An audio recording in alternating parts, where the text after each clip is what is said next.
Assalamualaikum warahmatullahi wabarakatuh. Selamat datang teman saya Baldah Arayan, seorang mantan atlet panjat tebing.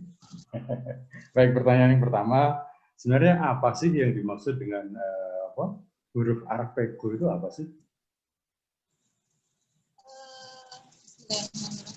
Arapego. Pegon sendiri dalam bahasa Jawa artinya adalah menyimpang. Kenapa menyimpang? Karena penulisannya memakai huruf hijaiyah Arab, tetapi pelafalannya dengan bahasa Jawa. Jadi tulisannya menggunakan huruf hijaiyah Arab, tapi untuk membunyikannya itu dengan bahasa Jawa. Jadi bisa dengan bahasa ibu masing-masing daerah bisa Pak, bahasa Jawa, bahasa Sunda, bahasa Madura, bahasa Sasak bisa. Tapi penulisannya menggunakan hijaiyah Arab. Oke, tapi kan ada unsur-unsur tertentu yang tidak bisa disebutkan. Misalnya huruf huruf tertentu atau vokal tertentu yang tidak terwakili di huruf-huruf itu. Oke, untuk huruf konsonan itu tetap menggunakan huruf hijaiyah Arab. Cuman ada beberapa huruf yang sesuai, kalau Jawa sesuai dengan huruf Bonocoroko. Katakanlah pada huruf P kan tidak ada pada huruf hijaiyah Arab, tapi menggunakan huruf Fa, di atasnya ada titik 3. Oh iya. Nah, itu bisa. Terus untuk huruf C itu kan tidak ada di huruf hijaiyah Arab. Untuk di kaidah Jawi itu menggunakan huruf H, tapi tanda titiknya di bawah ada 3. Itu bacanya C. Bisa caca atau cece. Kalau cece menggunakan sandangan kayak pleret ini loh Pak. Yang di atasnya ada pleret nih. Itu huruf E. Tapi kalau huruf A itu menggunakan alif. Kalau huruf I menggunakan ya setelah huruf konsonannya. Kalau dibaca U setelah huruf konsonan menggunakan huruf waw. Jadi itu A, I, U. Untuk E itu dikasih pleret seperti apa ya, tanda pleret gitu Pak. Terus kalau untuk O itu tetap menggunakan waw, tapi tanda baca di atasnya ada ditambahkan semacam apa ya?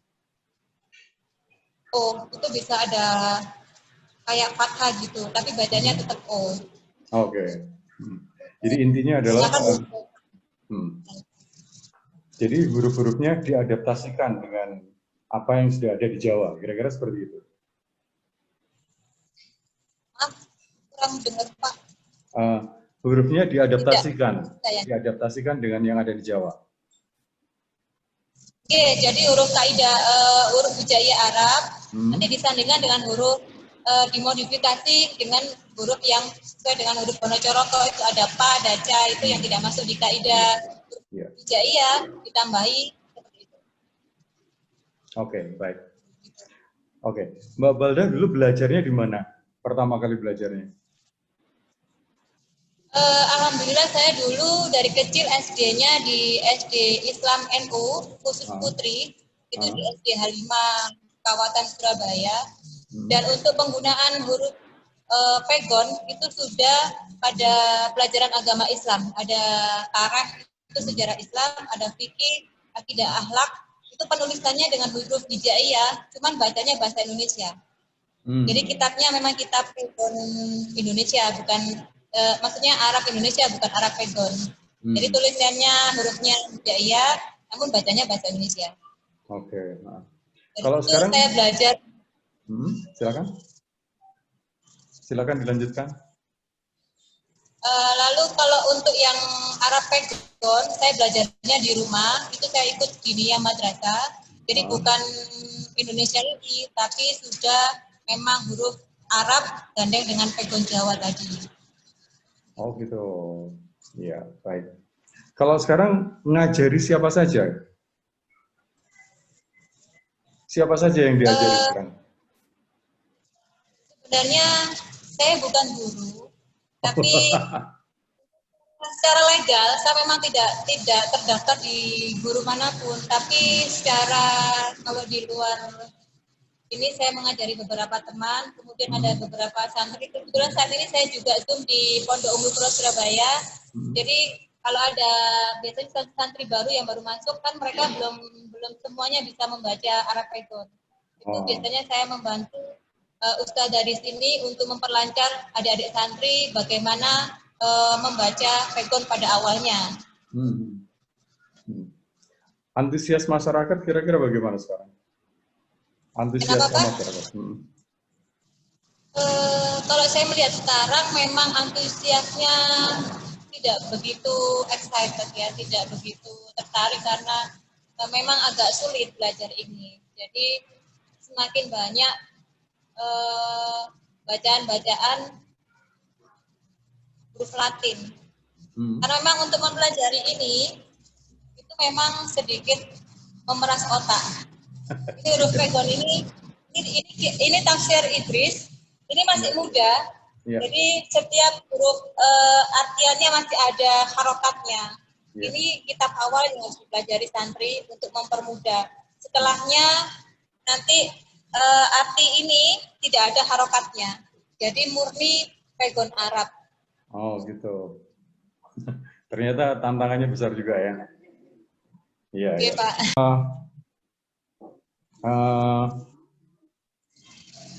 Apa arti pentingnya Arab Pegon di era sekarang kira-kira? Apa artinya Arab Pegon di era sekarang? Bagi saya Arab Pegon itu penting karena untuk melestarikan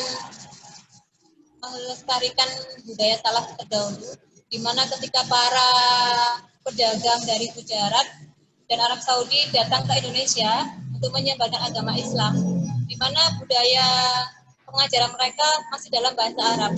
Untuk bisa diterima masyarakat Jawa itu dimodifikasi dengan penulisan Jawa.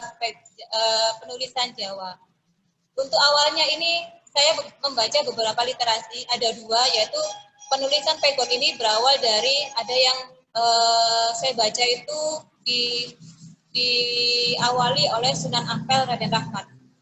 Cuman yang kedua ada yang menceritakan ini adalah langkah cerdas oleh Syekh Nawawi Al-Jawi Al-Batani, itu dari Banten. Beliau adalah ulama termasyhur, yaitu Imam Besar Masjidil Haram dan Masjidil Haram. Beliau juga sudah meninggal, disemayamkan di sana. Itu berawal ketika dulu pada masa penjajahan, banyak harta dan rampasan, banyak hak dan harta yang dirampas oleh para penjajah. Nah, jadi karena itu para ulama sampai memfatwakan bahwa tidak akan menggunakan apapun yang berhubungan dengan penjajah, gerakan anti penjajah.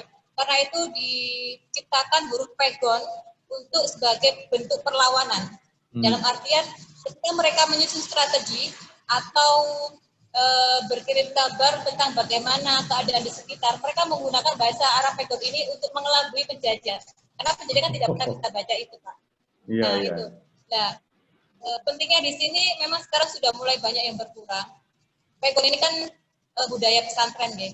Jadi pentingnya adalah untuk kita bisa mengetahui sejarah Islam zaman dahulu, karena di sana banyak, terutama tafsir Al-Quran dan hadis, itu kan bahasa Arab yang harus bisa diartikan. Nah, untuk yang dulu itu menggunakan Pegon Jawa karena budaya kita masih menggunakan budaya Nusantara untuk bisa diterima, untuk bisa kita menyerap ajaran Islam para ulama dulu yang sudah menyebarkan, untuk kita bisa paham apa yang bisa beberapa cerita atau fondasi hidup yang mereka sampaikan dalam literatur mereka. Contohnya ada Suluk Bonang, ada Suluk Sunan Kalijogo, itu kan ditulis dengan bahasa Arab Pegon.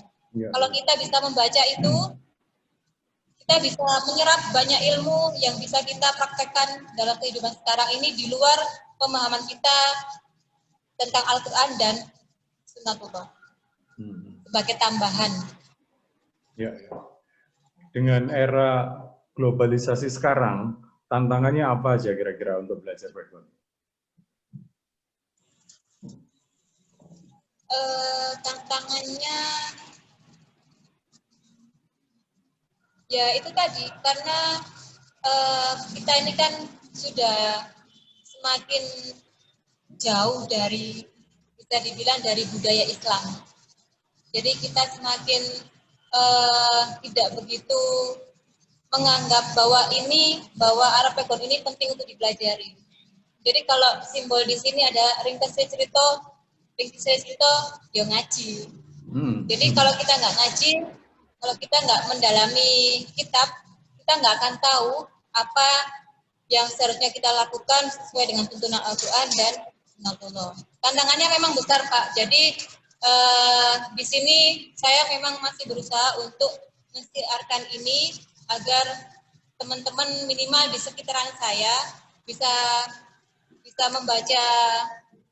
membaca tafsir yang bertuliskan Pegon atau kitab-kitab usul fikih atau kitab balagha yang memang di sana banyak ilmu yang bisa kita peroleh untuk kita praktekkan dalam kehidupan sehari-hari.